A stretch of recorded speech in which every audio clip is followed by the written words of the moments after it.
So let's take a little tour of the garden. They're over here just relaxing. Let's see. Really unusual cool weather. We're finally passing 85 degrees. We're in the middle of June. And it's supposedly gonna rain again. It's gonna go up to 97 this weekend, then 88 and back down to like 82 or something like that. You want one? I'll get you a Lunchable in a second, Talin. Sean, can you share with her something? Thank you. So here's a moringa right over here. I sprayed some vinegar, the 30% vinegar, or excuse me, not spray. I dropped it with like a, what do you call those, eyedroppers on the nutsedge to help kill them off or stunt them a little bit so the moringa can grow a little bit. Here is the pineapple guava. This is my three of them I have. But that's what I'm getting to is this one though. The mango. Mango's coming back to life. Just needs warmth. Okay, Talin. Yeah, what is it? I know the napkin fell. I'll be right there, Talin. So the mango came back to life. The Glen mango that was over here, the grafted one, never really took off ever. It just was slow to growing, but the Manila, the seedling, grew nicely. So it did take a hit, not really from the cold, but from the heavy rain. I noticed that it didn't really like it. So this year I've been growing, amending the soil a lot to help the drainage in this location. It's great drainage as it is, but I don't think mango likes it at all. It wants a lot of drainage. So if you've been watching my channel for a very long time, you know that there's a lot of side chat in my videos. Either that or I just can't make videos anymore. I have to have my kids with me. Oh, look at that. What's this? Nothing. So this is the dwarf grape. This is basically how big the clusters get right there. I'll try to link as many videos as I can. I got to restructure this a little bit. Let's see. So I was correct with the lemon. Unfortunately, the heavy side tilted over last year when it was a lot of lemons, and this side didn't have any lemons. So I pruned out all the rootstock that was growing. It was all here. I took it all out. Unfortunately, this leaning Tower of Pisa over here, of the Leaning Tower of Lemon, is the scion. But you can see how much lemons there are. It's just full of lemon. Let's see, there's the black currant. I use that to dry leaves. I use it for the leaves, I don't use it for the berries. One of my grapes came back, the Manuka, which I don't really like, that variety. I had 3 grapes that died back last year, all the way to the ground, but this one came back, so I don't know if I'm gonna keep it or not. I didn't really like it so much. Avocado's doing great. Beautiful, painted it a little bit with the acrylic paint and water. Green right over there, protect it. Cherimoya is doing wonderful. Look at what some of the big leaves on it. I don't know when I saw a big leaf. I mean, look at these leaves. Just healthy for now. When it gets really hot, that side is going to be burnt. But it's still flowering, I think. Let me see. Actually, I know it is. Just need to find them. See right, dang it. You see right over here? That flower just opened up, so it's still flowering, which is pretty incredible. Just hard to find them now. Look how dense it is. Let me zoom out. Look at this. Look at that massive tree, and I pruned it back heavily. If I didn't prune it back, it would have been this tall. I love this ultra wide though. Helps out so much. Peaches are doing really well. See all the peaches. This is a 4-in-1, by the way, so anybody's watching for the first time. This is a Fantasia Nectarine, Babcock Peach, Santa Rosa Plum, and Apricot in the back. So you can see how many. This is after I thinned. Actually, I could thin some more here. Oh, that's not good at all. Keep thinning, okay, everybody? Keep thinning, don't stop. This is not good. I must have missed this a long time ago. I gotta thin some more.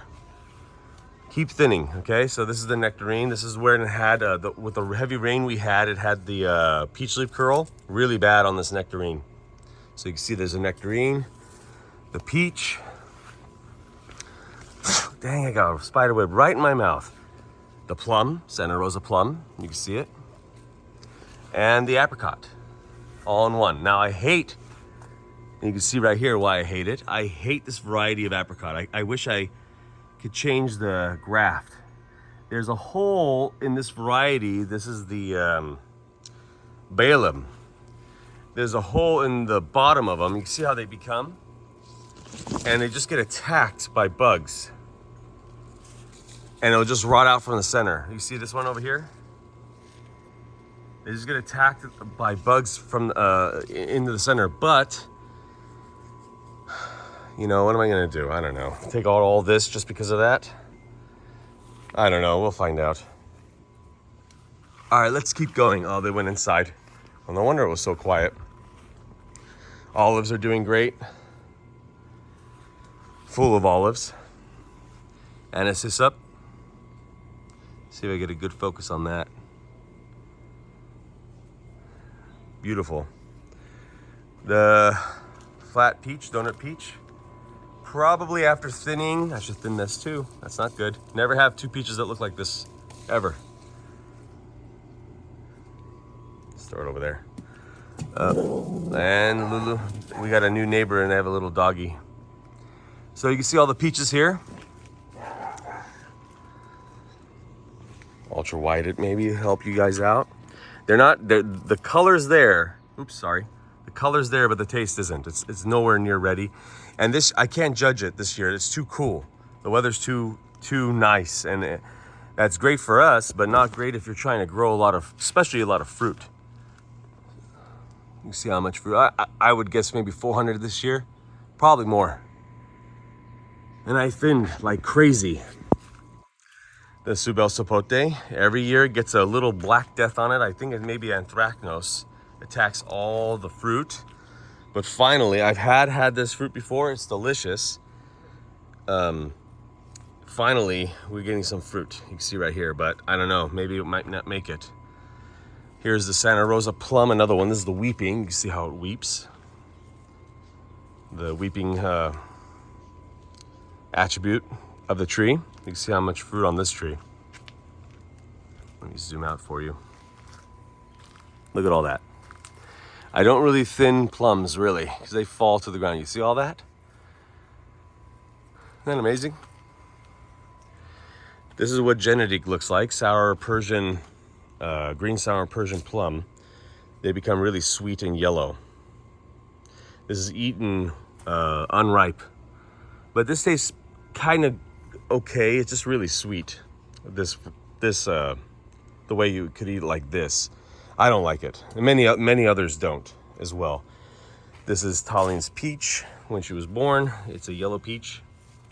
I thinned a lot of it off because I wanted to, it had a real tough year last year. And I wanted to grow nice instead of raggedy like this. The Cadota fig, where I pruned it really heavily and pruned it this way so you can see from here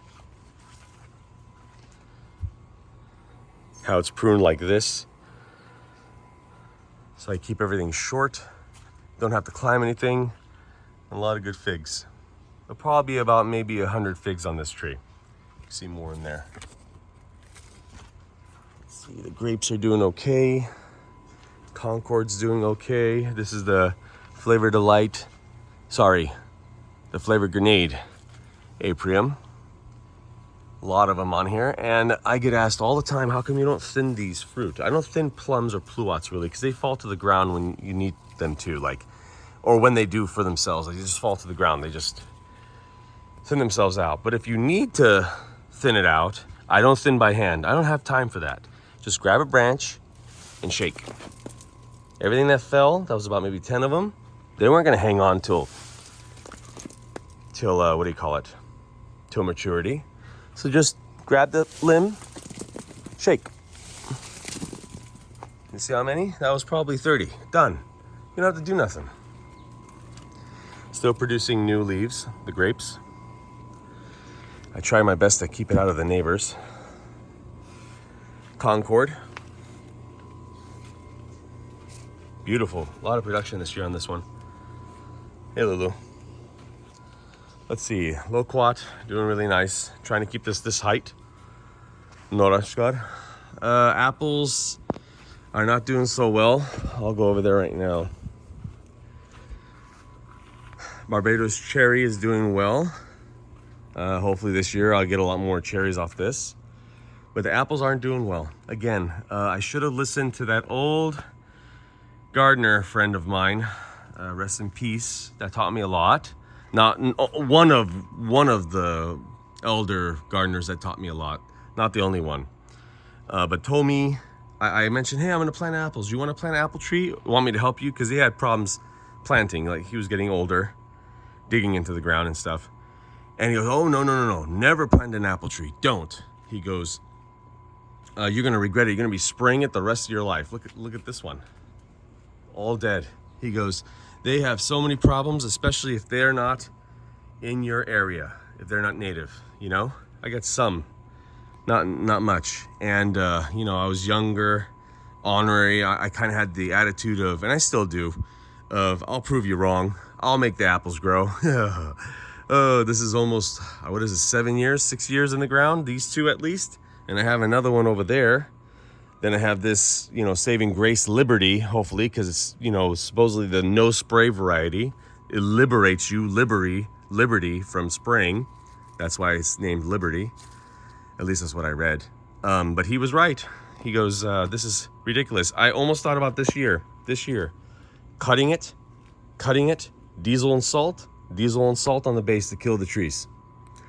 That's what I was doing. I was this close because I can't do this no more. It's too much work. Too much pruning, too much, you know, copper, liquid copper, neem oil, all this kind of sprays. It's too much work. I don't have to work it all for this. Look, I don't have to work it all. And I work my butt off and I get nothing. I just get death, you know? So I was this close to just cutting it at the base. What I'm gonna do now, you see? What I'm gonna do now though, is this area, I took this out because now I have more kids and they really want to play. I took out the UC 157 F1 asparagus. There's still some trying to grow. I'm gonna take them all out. And this area, she's back. And this area for my daughter, the perfect Q, is gonna be a flower, an herb, and gnome garden. You can see my gnome, or my son's gnome garden over there. We're gonna decorate it here. So this is gonna be tomatoes, herbs. There was already some herbs, parsley, flowers, and a little white picket fence. This is just a short one with a little gate. And I thought to myself, man, I should just cut these trees, forget it, you know? My life is changing, I have kids, it's not just me, I can't be selfish. But then I said, you know what? Look at the shade it provides. So why would I do that? So I'm gonna thin,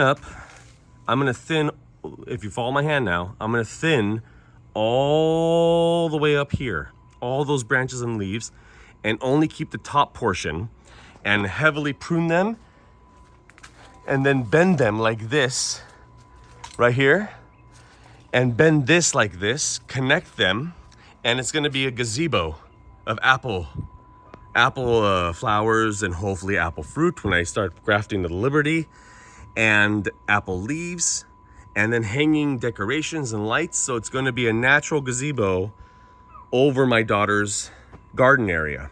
So that's what I'm gonna do with that. Let's see, this is the Dapple Dandy Pluot, always extremely productive. I mean, look at this. There's like 7, 8 of them right here. Like I said, I don't thin. I could thin though. Like right here, it's kind of, oop, there we go. See, it just fell right off. I didn't want to even make that one fall. So if it fell, that means it probably wasn't gonna make it. It probably wasn't really connected that well. Extremely, what I'm holding right now, if you could find it fresh. If, that's a big if. Very expensive, the dinosaur egg. Dapple Dandy Pluot. Very expensive variety. And it's just full. It's hard to see now because they match the color of the leaves, but when they turn color, I mean, I don't know, 300? Probably 300. And this tree, it could even be more. Ooh, mercy, I've been so busy with my kids. I need to prune this back. I like to keep this tree, let me zoom out. half. It's half a tree. Now you can see all these branches going this way. They need to be cut. Oh, it's fun and not easy to have children in the garden, I'm telling you right now. So we're at 15 minutes. I'm not gonna edit anything. I got other things to do. Talene, you see, she saw me thinning fruit. Now she's thinning the peaches. Honey, you're gonna ruin the peaches. Those are all your fruit. Well, those are plums. Huh? Yeah, you see what she did? You see, everybody, this is, if you have kids, this is what you're gonna get, okay? So she saw me thinning over there. She came to this plum, and beautiful big plum she took out. Now she's hugging me from the back. You see, Talene? You see what you did? Okay, let's see if we can eat them now. Here, get that little one. This is gonna be disgusting, I think. Maybe they'll ripen on the counter. Let's see what happens. Get that one. Get that one over there. You see, you can't get mad though, everyone. You know, am I happy? Am I happy that this happened? No. But am I gonna get mad? I don't have time for getting mad. Well, here's maybe an example. Look, there's a plum that fell off the tree a while ago and it's changing color. Maybe it'll get better. I don't know. Come on, Talene. Okay, let's go over here too. Moringa, almond, nothing interesting there. My parsleys, my grapevine, zoom out, going on the roof. Let's zoom out like this. Look how big the leaves are. There was a big, beautiful leaf, oh shoot, that I wanted to take a picture of, and that I did get mad. My daughter, out of all the leaves, she picked the biggest one and ripped it off. It was bigger than this one. It was bigger than this one, the leaf. Come here, Talene. Now you see, I do get worried though. She's all the way over there, probably pulling more fruit off the tree. So if you're with me, let me know in the comments.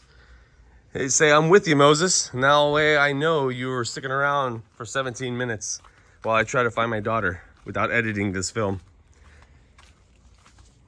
Come on, Talene. Come on. She's trying to go out to the front. It's locked, but she probably wants to go for a walk. Beautiful tomato. She planted that herself. Well, with me, of course. All right, let's go take a look at the side. We already picked the Flavor Delight Aprium. Can't show you any of that. If I can, here's my other. This is the Pink Lady. Two other varieties grafted onto it, but you see? Everything where there was flowers. Just rotten death, you know? I mean, what's the point, you know? Here's the Heavenly White Nectarine, always too heavy for itself. Even if I thin, it's just really weak branched. I get so many problems with nectarines. Like you saw the Peach Leaf Curl on the other one. Just really delicious variety, Heavenly White Nectarine. It won't break, but you know, I can't wait to get it off and refix the tree. This is the Flavor Delight Aprium. I've already picked them all off. Delicious variety. And here's the Parfionca pomegranate. The most delicious pomegranate in the world. I have a few videos on this too. Let's see if there's any more. Here's some more. Just have to look through it. Delicious. And almost, not almost, completely edible seed. The perfect balance between sweet and tart. And very large. They're like this big. Okay, I gotta get back to work. Happy gardening, everybody. Bye.